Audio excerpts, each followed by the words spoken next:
Bismillahirrahmanirrahim. Alhamdulillahilladzi arsala rasulahu bil huda wa dinil haq liyudhhirahu 'ala dini kulli wa kafa billahi shahida. Wa asyhadu an la ilaha illallah wahdahu la syarika lah wa asyhadu anna Muhammadan 'abduhu wa rasuluh. Wa qala Allah ta'ala ya ayyuhalladzina amanu taqullaha haqqa tuqatih wa la tamutunna illa wa antum muslimun. Tsumma amma ba'd. Ya akhwati fillah, yang dimuliakan oleh Allah Subhanahu wa taala, kita masih pada pembahasan kita Kitab Thaharah. Pada pembahasan yang lalu telah kita sebutkan beberapa hal ataupun kaifiyah, tata cara bagaimana seorang itu bersuci dari najis. Jadi kita akan masuk pada satu pembahasan, yaitu terkait dengan wudu. Pada dasarnya wudu kaum laki-laki dengan wudu kaum wanita itu sama. Baik. Pada dasarnya adalah apa? Demikian. Namun sebelum kita masuk pada pembahasan tersebut, ada hal-hal yang perlu kita perhatikan. Yang pertama adalah air. Seorang ketika hendak berwudu, maka hendaknya dia memperhatikan air yang akan dia gunakan untuk berwudu.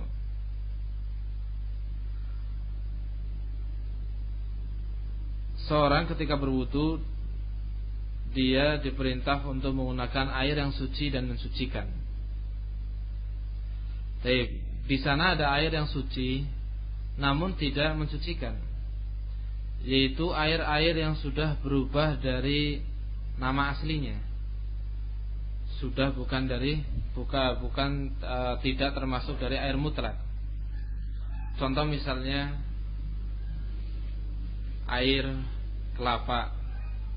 Ini dinamakan air, namun tidak diperbolehkan bagi seorang untuk berwudu dengan air kelapa tersebut. Dan air kelapa ini adalah apa? Air yang suci, namun bukan dikatakan sebagai air mutlak. Dia dikatakan sebagai air kelapa. Baik. Atau air yang hukumnya, yang pada dasarnya asalnya adalah air mutlak, namun ketika bercampur dengan sesuatu yang suci, dia sudah berubah namanya. Misal air bercampur dengan teh menjadi air teh, atau air bercampur dengan susu menjadi air susu. Baik, ini suci, namun tidak bisa digunakan sebagai apa? Alat untuk berwudu. Baik. Yang pertama perlu diperhatikan adalah air mutlak. Baik, walaupun sudah bercampur dengan sesuatu namun tidak berubah dari nama air tersebut. Misal air yang dicampuri dengan obat-obat tertentu. Air dicampuri dengan kaporit misalnya, seperti air pam kita, atau dicampur dengan obat-obat yang lain untuk mencegah kolera misalnya, ataupun yang lainnya. Air-air seperti ini masih bisa digunakan sebagai apa? Alat untuk berwudu. Kenapa? Karena masih dinamakan dengan apa? Air mutlak, tidak berubah namanya. Baik, ini yang pertama. Yang perlu diperhatikan adalah air. Kemudian terkhusus bagi kaum wanita yang mungkin memiliki kebiasaan yaitu memberi warna pada kuku-kukunya. Baik. Ada dua macam pewarna kuku. Yang pertama biasa dikatakan dengan kitek, yang kedua biasa dikatakan dengan pacar. Ini berbeda. Baik.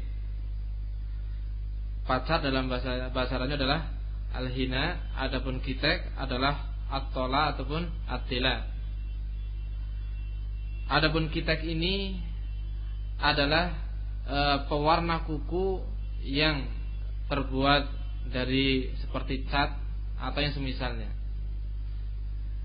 Adapun pacar bukan apa? Selain dari itu, yaitu sesuatu yang diambil dari tumbuh-tumbuhan. Baik. Seorang wanita yang memakai pacar, maka ketika dia mau berwudu, dia tidak diperintah untuk menghilangkan pacar tersebut. Kenapa? Karena ini hanya sebatas warna. Hanya sebatas mewarnai kulit, mewarnai kuku saja atau mewarnai kulit. Baik. Adapun air, dia tetap meresap kepada apa?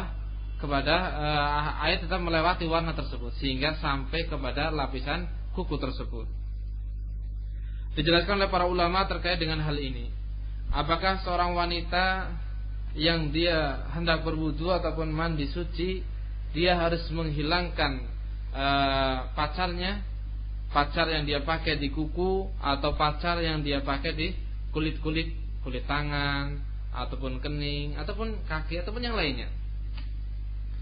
Terkait dengan al-hina ini, maka tidak diperintahkan untuk apa? Menghilangkannya. Sebagaimana dijelaskan oleh Syekh Ibnu Baz rahimahullah taala.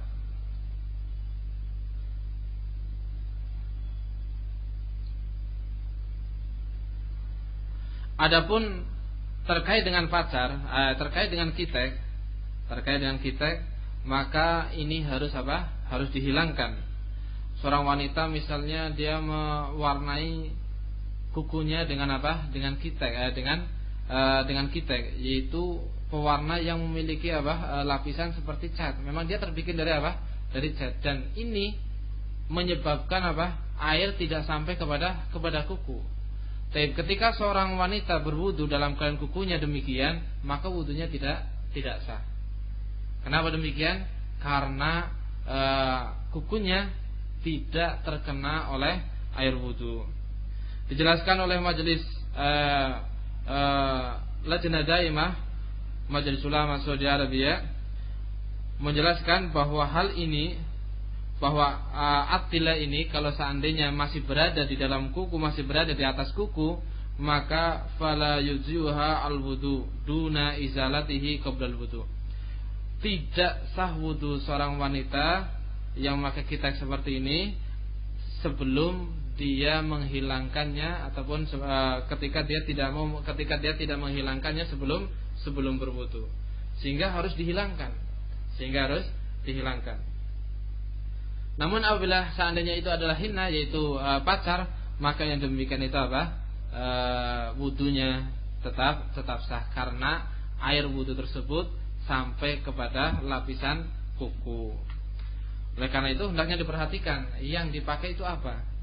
Yang dipakai ini adalah pacar atau kitek.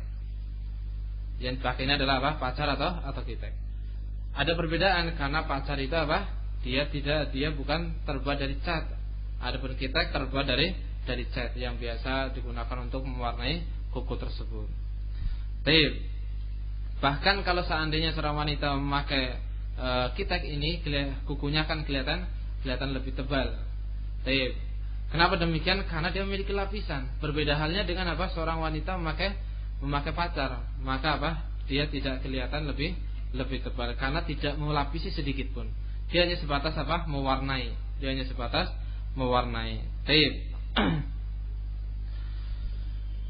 Ini yang kedua. Seorang wanita yang memakai pacar ataupun kitek, maka hendaknya diperhatikan. Kalau kitek dia harus dibuang, kalau seandainya pacar maka apa? Tidak harus dibuang. Kemudian yang ketiga adalah hal yang serupa dengan kitek ataupun pacar, yaitu di sini disebutkan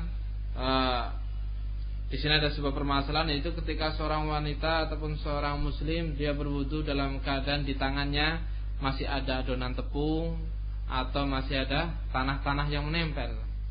Maka kalau keadaannya demikian, hendaknya adonan-adonan tepung tersebut dibersihkan terlebih dahulu.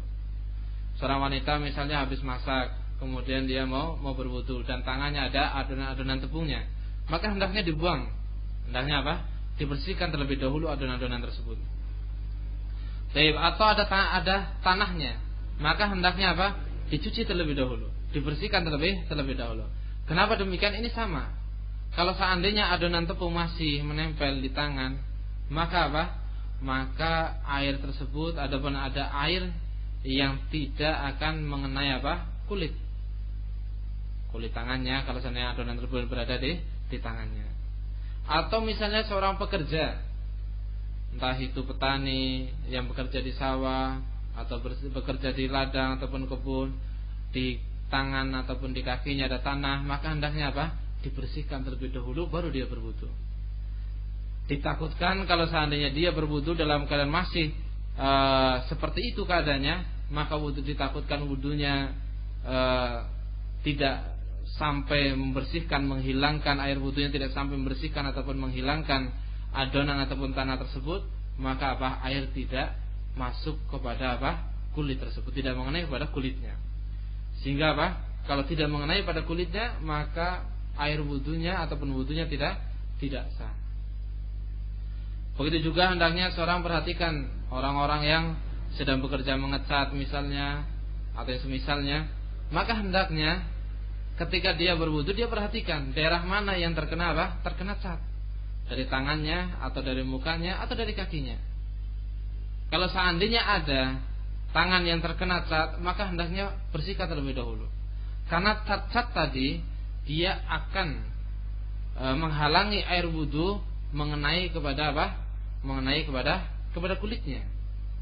Bahkan juga disebutkan terkait dengan seorang yang bekerja berkaitan dengan apa? Minyak. Berkaitan dengan apa? Minyak. Atau seorang wanita ataupun seorang muslim dia hendak berwudu tapi sudah memakai apa? Sesudahan, yaitu seperti hembodi atau yang semisalnya di kulit tangannya atau di kulit kakinya. Kalau itu berminyak dan menyebabkan air tersebut ataupun air wudu itu tidak mengenai kulitnya, maka apa? Hendaknya dihilangkan terlebih dahulu. Orang kerja terkait dengan minyak, entah itu terkait dengan apa? Oli atau semisalnya. Yang namanya minyak dengan air ketika disiramkan, maka dia tidak akan apa? Dia tidak akan bersatu. Pasti minyak tersebut akan menolak air tadi. Begitu pula ketika apa? Ada minyak yang sangat tebal di tangannya, kemudian disiramkan air, maka apa? Air tersebut tidak mengenai kulitnya. Kenapa demikian? Karena minyak tersebut ataupun minyak yang menempel di kulit tadi akan menolak keberadaan air, menolak datangnya air. Sehingga hendaknya dihilangkan perkara ataupun dihilangkan minyak tersebut. Baik.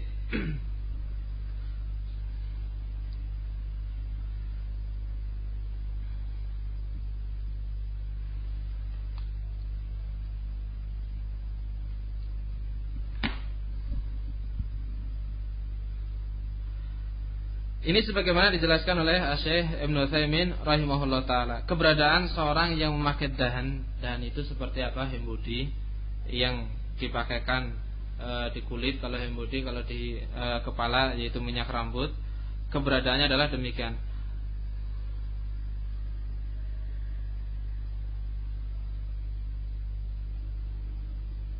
Kata Syekh Ibnu Utsaimin rahimahullah taala, "Innal insana idza ista'mala dahna fi a'dha'i taharatihi fa imma ayyab qadahnu jamidan lahu jaram fahina idin labuda ayyazila dzalika qabla ayutahhira a'dha'ahu."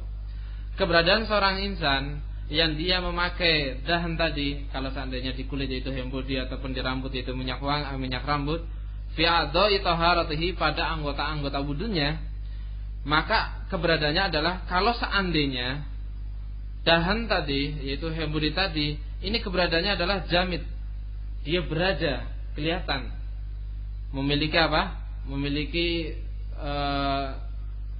seperti adonan atau semisalnya nempel di kulit tersebut. Baik.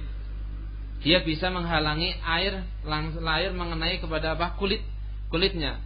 Maka kata Syekh Ibnu Utsaimin, labuda ayazila dzalika qabla ayutahhira a'dhahu. Dia harus menghilangkan minyak tadi sebelum dia apa? Mensucikan anggota wudu tadi.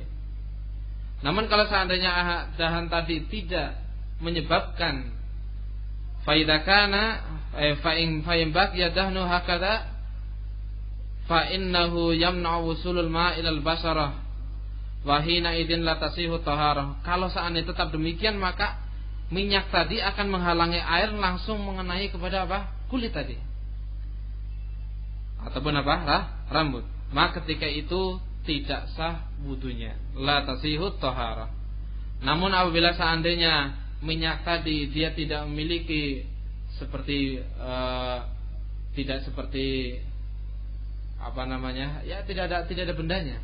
Tidak ada dan tidak menghalangi air untuk mengenai kulit tersebut, maka apa? Kalau seandainya seorang berwudu dalam keadaan demikian, maka wudunya sah. Wallahu alam bissawab. Ini sebagaimana apa yang ambil ringkasan dari Syekh Ibnu Utsaimin ataupun penjelasan dari Syekh Ibnu Utsaimin rahimahullahu taala. Artinya barakallahu fikuna, hal-hal yang akan menghalangi air wudu langsung mengenai kepada anggota wudu, maka hendaknya apa? Dihilangkan. Kalau seandainya tidak dihilangkan, maka kalau seandainya tidak dihilangkan dan air wudu tersebut tidak sampai kepada anggota wudu, maka wudunya tidak sah. Kalau wudunya tidak sah, maka tentunya sholatnya juga apa? Tidak sah. Karena Rasulullah SAW menyatakan, la tuqbalu sholatu ahadikum bighairi tahur. Tidaklah diterima sholat salah satu di antara kalian apabila sholat tersebut tanpa apa? Tanpa berwudu ataupun tanpa ada sucinya, tidak bersuci. Sehingga sangat membahayakan keberadaannya. Sangat membahayakan keberadaannya. Seorang wanita yang masih memakai kitek misalnya, atau dia memakai embodi ataupun minyak yang sangat tebal sehingga apa? Menghalangi air mengenai kepada kulit, ataupun memakai minyak rambut yang sangat tebal yang menghalangi mengenai kepada rambut ataupun yang semisalnya, maka apa? Maka yang demikian ini akan membatalkan ataupun menyebabkan wudu tersebut tidak sah. Maka hendaknya dihilangkan. Dihilangkan. Apakah seorang wanita diperbolehkan untuk memakai kitek? Apakah seorang wanita diperbolehkan untuk memakai kitek?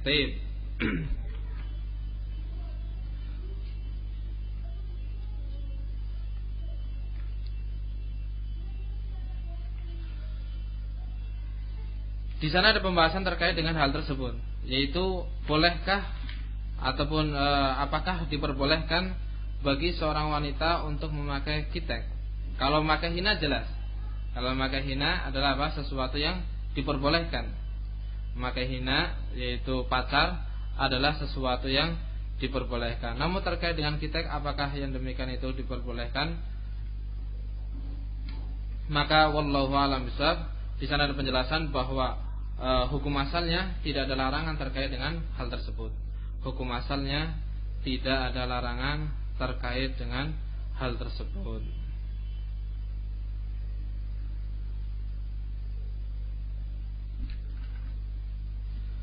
Namun kalau keberadaannya akan mengganggu wudunya, maka apa? Yang demikian itu harus dihilangkan atau lebih baiknya untuk tidak memakainya. Sebagaimana dijelaskan oleh Syekh Ibnu Baz rahimahullah taala dalam kitabnya Majmu' Fatawa.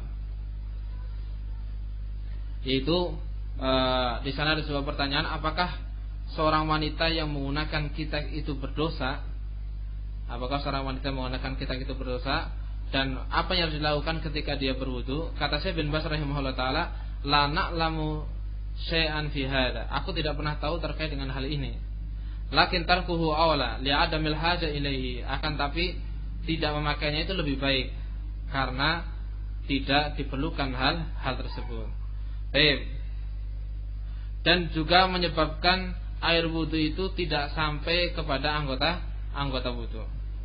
Walhasil anna tarkahu awla wal iktifa bil hina. Dan ringkasnya bahwa untuk tidak memakainya itu lebih baik.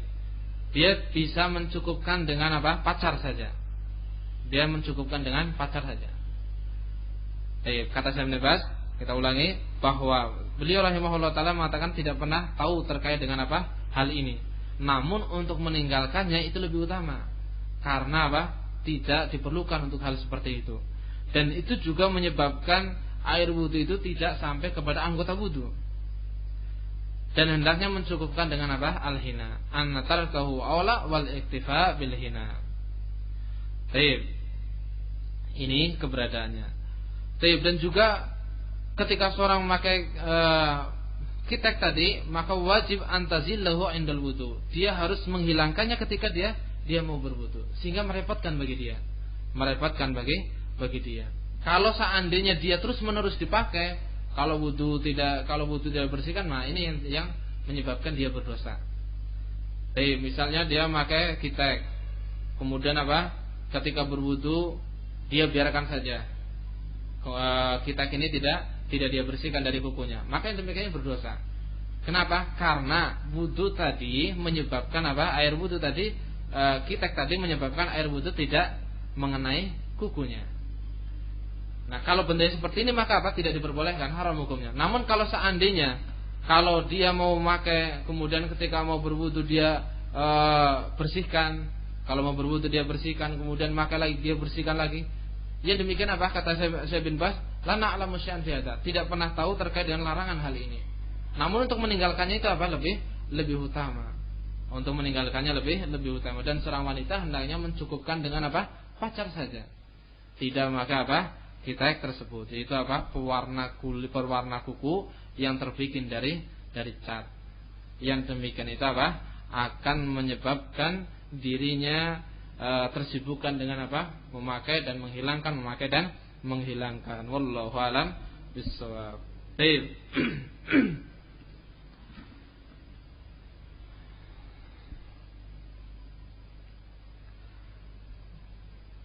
Kebiasaan seorang wanita, ataupun di sana ada kebiasaan seorang wanita, dia memakai hina pacar itu bukan cuma sebatas di kuku, terkadang di tangannya, di punggung tangannya, atau di tangannya, atau terkadang di kakinya, dan bahkan mungkin di keningnya. Apakah harus dihilangkan? Kalau hina ini, yaitu pacar ini, apakah harus dihilangkan yang berada di kulit-kulit tadi? Maka jawabannya sama seperti di atas, tidak dihilangkan. Kenapa? Karena ini hanya sebatas pewarna. Dia hanya sebatas mewarnai saja. Dan air kalau seandainya disiramkan di atasnya, dia akan langsung mengenai kepada kulitnya. Dia akan mengenai kepada kulitnya. Wallahu alam bissawab. Sehingga seorang yang mau berwudu, baik laki-laki ataupun perempuan, maka perhatikan anggota ataupun air wudu, apakah air wudu ini akan mengenai kepada kulitnya ataukah tidak. Kalau seandainya banyak sekali minyak, entah itu misalnya ada olinya di kakinya sangat banyak, kalau seandainya disiram, tapi memang kelihatan basah, tapi sebenarnya kulitnya tidak terkena air. Kenapa? Minyak tadi langsung menolak air tersebut. Sehingga air tidak mengenai kepada kulitnya. Nah, kalau tidak mengenai kepada kulitnya, maka wudunya tidak sah. Sehingga perhatikan, yang terkena minyak hendaknya dibersihkan terlebih dahulu. Jangan sampai air tersebut tidak mengenai kepada kulit ataupun anggota wudunya. Yang memakai kitek maka hendaknya dihilangkan. Jangan sampai kukunya tidak terkena air wudu. Kemudian yang bekerja sedang mengecat atau semisal, maka perhatikan di mana ada kulit yang terkena ataupun anggota wudu yang terkena cat tersebut, harus dihilangkan. Walaupun sesuatu yang sangat kecil, setengah meter kali setengah meter misalnya, setengah senti kali setengah senti misalnya, sangat kecil. Atau lebih kecil daripada hanya sebatas setengah kuku saja, tetap itu harus dihilangkan.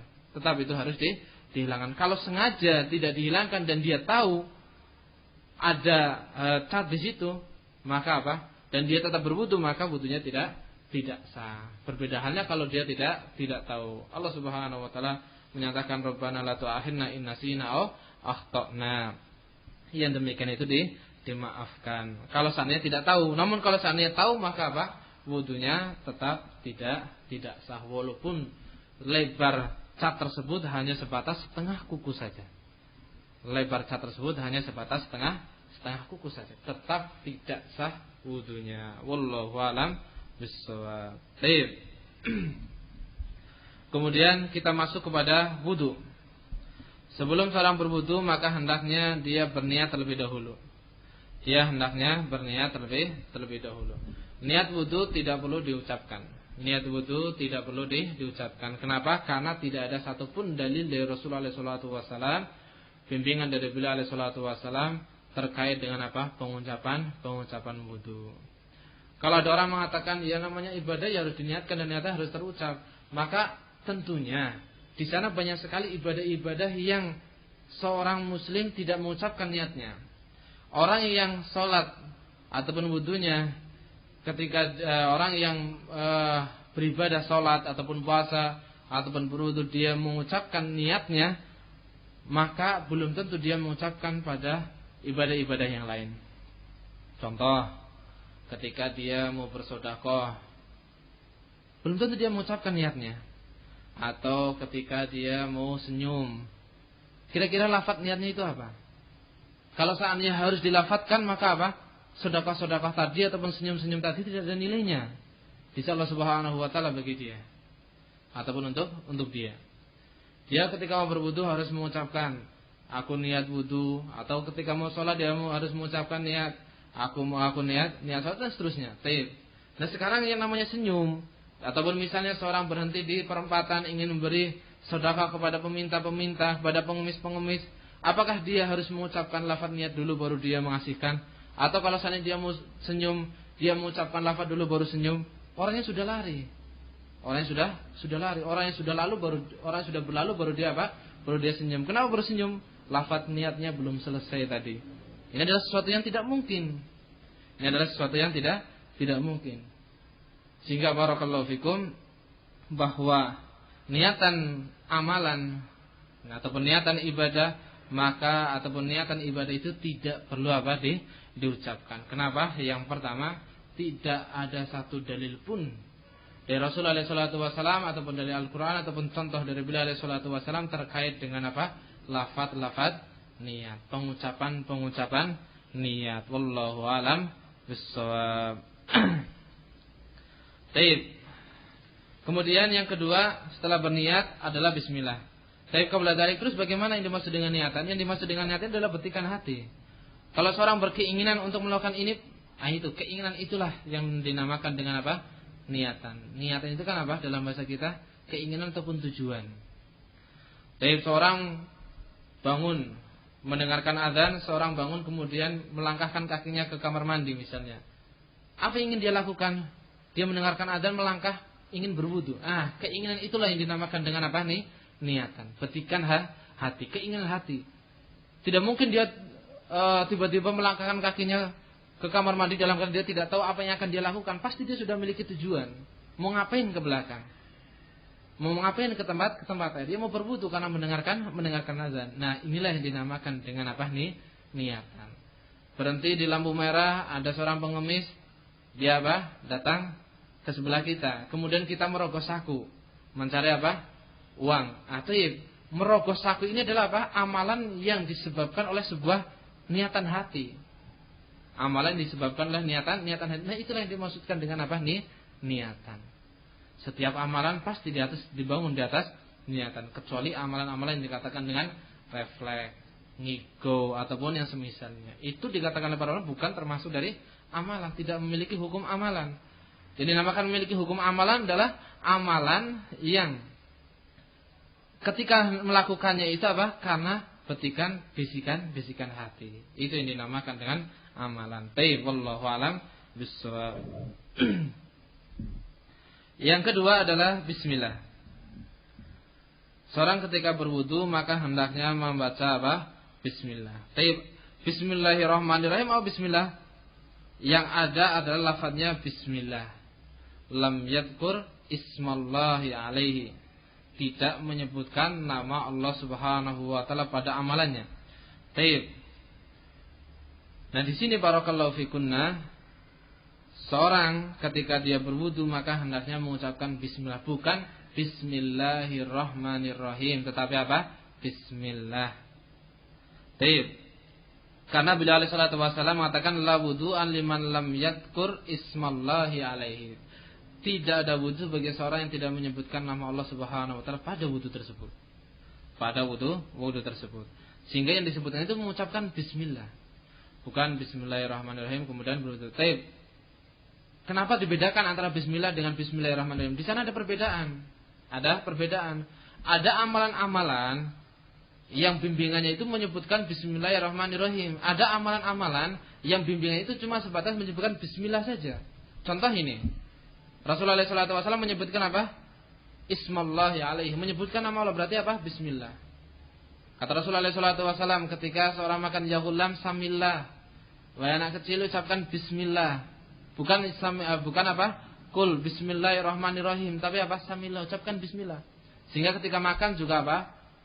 Bacaannya adalah apa? Doanya mengucapkan Bismillah. Hanya sebatas Bismillah saja. Ini adalah apa? Zikir-zikir, lafaz-lafaz yang diajarkan oleh Rasul SAW. Jadi ada tuntunannya, bukan cuma sebatas apa? Langsung mengucapkan Bismillahirrahmanirrahim atau Bismillah, ya kan nggak ada bedanya sama-sama Bismillah sama Bismillahirrahmanirrahim. Tidak ada bedanya. Bedanya adalah terkait dengan apa yang diajarkan oleh Rasul SAW. Bagaimana beliau SAW mengajarkan? Ya itu yang kita amalkan. Beliau mengatakan Bismillah, maka apa? Kita katakan juga apa? Bismillah. Beliau mengatakan Bismillahirrahmanirrahim, maka kita akan katakan apa? Kita akan baca Bismillahirrahmanirrahim. Baik. Apa hukum seorang baik laki-laki ataupun wanita yang berwudu tidak mengucapkan Bismillah? Tidak mengucapkan apa? Bismillah. Asy-Syaikh Ibnu Baz rahimahullah taala beliau mengatakan qad dhahabat jumhur ahli ilmi ila sihhatil wudu biduni tasmiyah.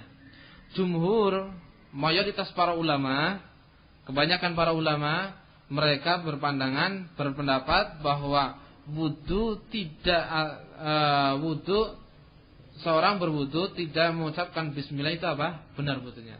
Ila sihhatil wudu biduni tasmiyah. Mereka berpendapat sahnya wudu tanpa apa? Mengucapkan Bismillah. Baik. Namun sebagian ahlul ilmi mengatakan apa? Wajibnya untuk tasmiyah. Wajibnya untuk membaca apa? Bismillah. Karena Rasulullah SAW pernah menyatakan dalam sebuah hadis ini dihasankan oleh Syekh Al-Albani rahimahullah taala dalam kitabnya Irwa.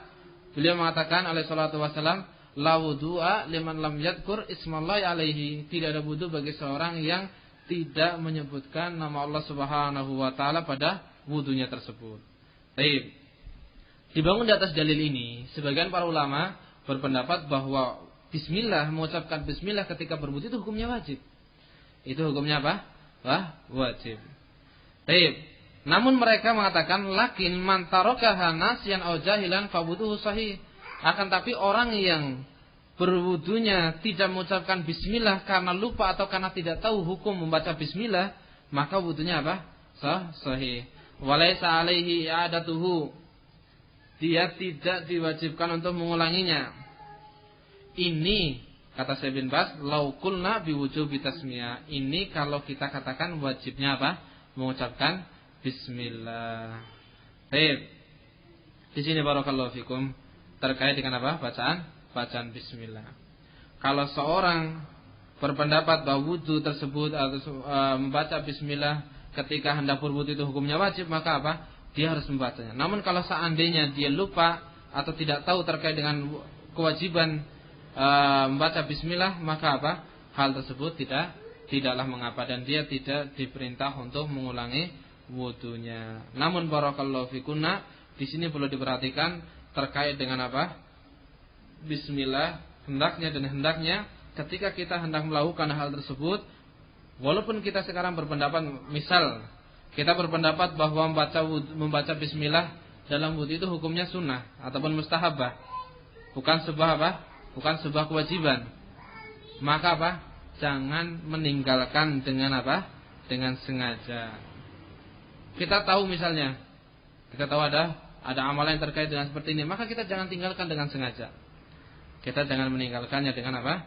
Dengan sengaja. Kenapa? Karena di sana ada hadis yang sahih yang sebenarnya telah kita sebutkan ataupun hadis yang dihasankan oleh Syekh Al-Albani rahimahullah taala, yaitu Nabi kita Muhammad alaihi salatu wasallam mengatakan, la wudu'a liman lam yadhkur ismallahi alaihi. Tidak ada wudu bagi orang yang tidak membaca bismillah pada wudunya. Artinya apa? Wudunya tidak sah.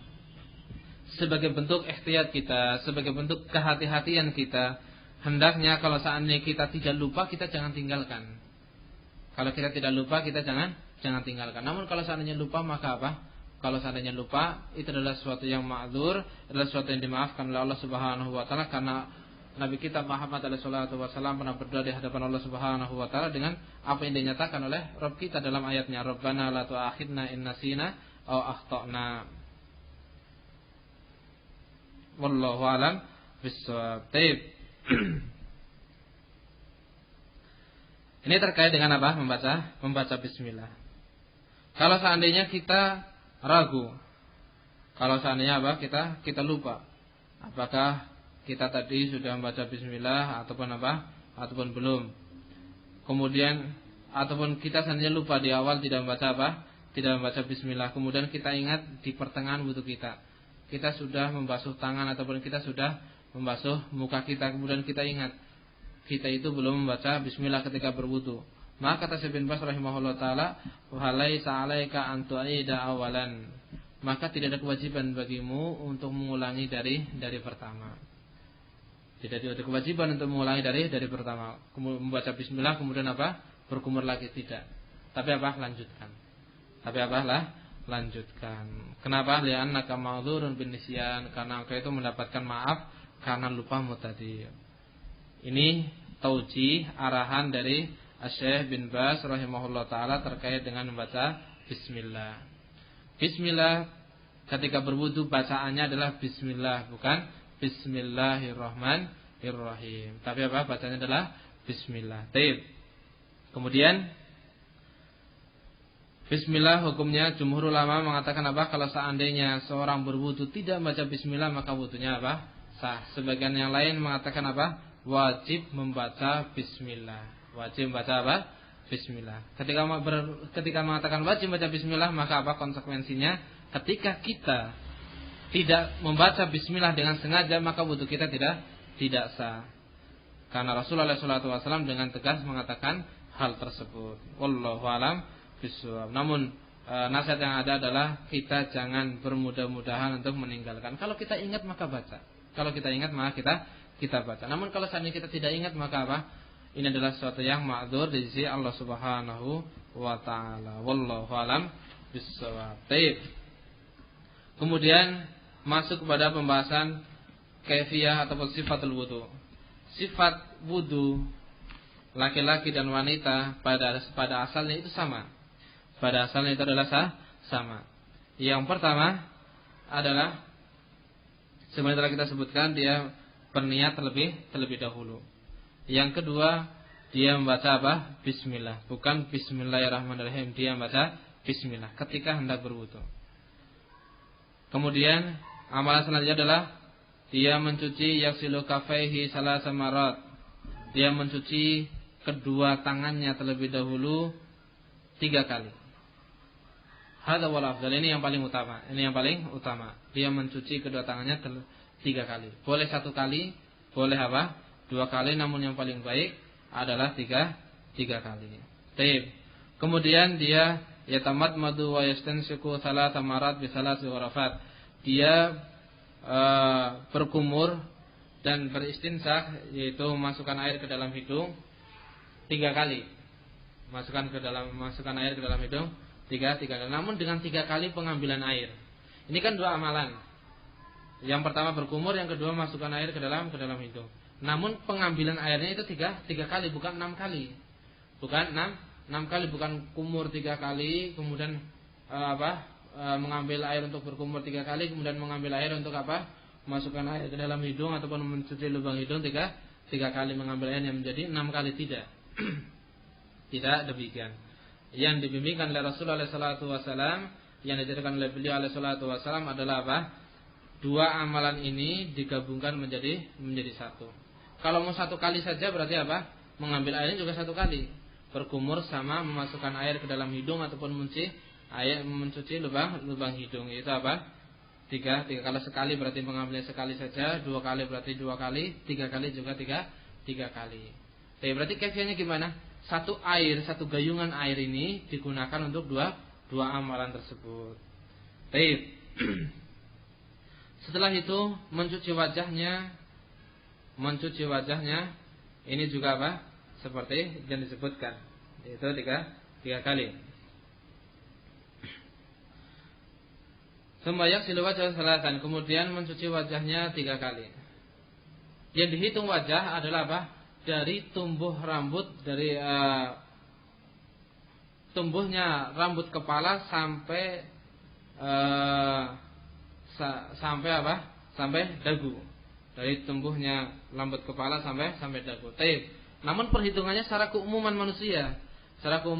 Misalnya seorang laki-laki ataupun wanita kepalanya misalnya botak. Taib.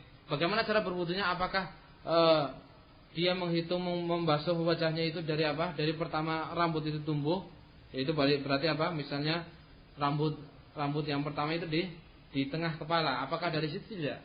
Tapi apa? Dari keumuman orang. Orang itu biasa rambutnya itu mulai tumbuh di sebelah mana, yaitu perhitungan apa? Perhitungan wajah. Dari atas, yaitu pertama rambut tumbuh sampai apa? Sampai dagu. Kemudian apa? Samping, dari telinga sampai telinga. Taib. Sesuatu yang maklum visi kita terkait dengan nama wajah. Sesuatu yang maklum. Taib.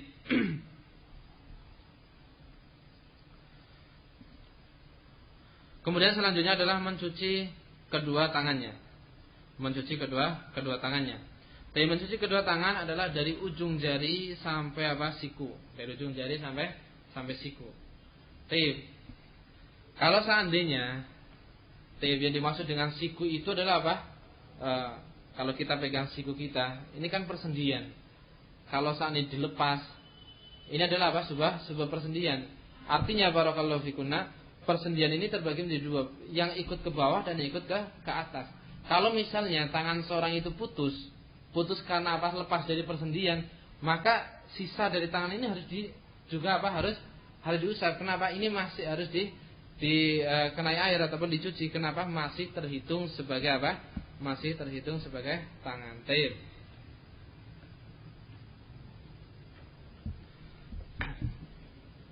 Masih terhitung sebagai apa?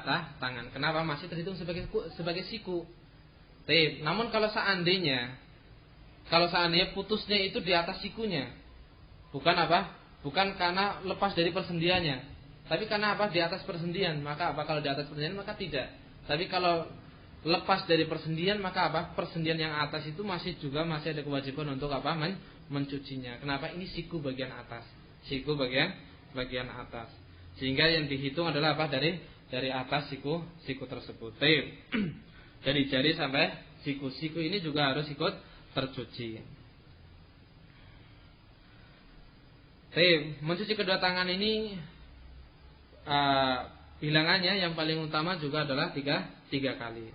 Kemudian yang selanjutnya adalah apa? Mengusap wajah. Bukan mengusap kepala, bukan mencucinya ya. Bukan mencucinya, tapi apa? Mengusap wajah. Kalau kita biasa ngambil air, setelah kita mengambil air, kita buang lagi air tersebut. Kita buang air lagi, air tersebut kita buang lagi, baru tangan yang basah ini kita usapkan ke kepala. Dari awal tumbuhnya rambut sampai tengkuk, kemudian kita kembalikan lagi. Setelah itu apa? Jari kita gunakan untuk apa? Mengusap telinga kita. Tapi di sana ada kaifiyah terkait dengan apa? Wanita. Insyaallah kita akan sebutkan pada pertemuan yang akan datang. Kaifiyah terkait dengan apa? Bagaimana wudu seorang wanita? Yang namanya wudu seorang wanita kan mau nggak mau rambutnya itu panjang. Kadang sebahu, kadang lebih, ataupun kadang sangat panjang. Taib. Nah, bagaimana dengan wudunya? Apakah rambutnya harus dibasahi semua ataukah cukup seperti kaum laki-laki? Insyaallah kita akan sebutkan pada pertemuan yang akan datang. Kemudian yang terakhir adalah mencuci kedua kakinya. Barakallahu fikunna, di sini mencuci kedua kaki itu sampai mata kaki saja, sampai mata kaki saja, bukan sampai betis ataupun apa sampai lutut. Allah Subhanahu wa taala menyebutkan wa arjulakum ilal ka'bain, dan kaki-kaki kalian sampai apa? Kedua mata kaki. Sehingga pencucian kaki itu sampai apa? Mata kaki saja. Artinya apa? Artinya barakallahu fikunna, mata kaki ini ikut tercuci. Mata kaki ini apa? Ikut tersuci. Ini ringkasnya dari apa? Kaifiyah ataupun tata cara wudu yang ada. Wallahu alam bishawab. Di sini ada sebuah pertanyaan. Kalau seorang wanita berwudu di kamar mandi, membaca bismillah atau tidak? Laki-laki ataupun wanita ketika berwudu walaupun dalam kamar mandi dia membaca bismillah. Namun membaca bismillahnya itu di dalam apa? Di dalam hati, tidak dikeraskan. Tidak apa? Dikeraskan. Baik, dia tetap membaca bismillah. Bismillah ini di mana? di dalam hati. Di sana ada perbedaan dijelaskan oleh para ulama terkait dengan apa yang dimaksud dengan tidak diperbolehkan membaca zikir ataupun semisal dalam kamar mandi. Di sana ada perbedaan yang dikatakan dengan kamar mandi dan yang dikatakan dengan WC.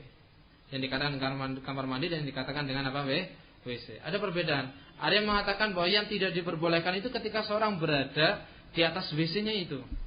Ketika seorang berada di atas WC-nya. Ada yang mengatakan tidak semuanya. Kalau dinamakan sudah kamar mandi berarti itu apa? Tidak diperbolehkan. Ini pendapat ya. Yang pertama mengatakan apa? Mutlak. Pokoknya kalau sudah dinamakan kamar mandi maka apa? Sudah tidak diperbolehkan. Ada yang mengatakan apa? Yang dimaksudkan dengan yang tidak diperbolehkan itu ketika apa? Pada satu tempat saja itu. Yaitu apa? Tempat buang hajat tadi. Yaitu apa? Misalnya toiletnya itu. Misal toilet itu. Kalau di luar toiletnya maka apa? Atau di sebelah toiletnya maka apa? Dia tidak termasuk dalam apa? Posisi tersebut. Namun wallahu a'lam bishawab, ringkasnya barakallahu fikunna, tetap diperbolehkan namun dengan catatan tidak dijaharkan. Dia hanya apa? Dia hanya membacanya dalam apa? Dalam hatinya. Wallahu a'lam bishawab. Jadi mungkin ini yang bisa Ana sampaikan terkait dengan apa kaifiyatul wudu pada pertemuan kali ini. Insyaallah kita akan bahas lebih panjang ataupun kita akan tambah faedahnya pada pertemuan-pertemuan yang akan datang. Ada beberapa permasalahan terkait dengan wudu.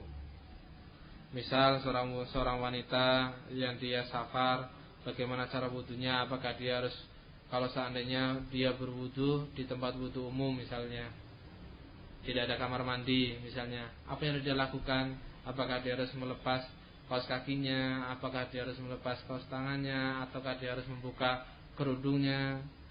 Kan banyak kita lihat ketika seorang wanita yang safar, ternyata ketika berwudu dia sampai melepas apa? Kerudungnya. Sampai melepas apa ke kerudungnya. Ada yang cuma melepas setengah saja.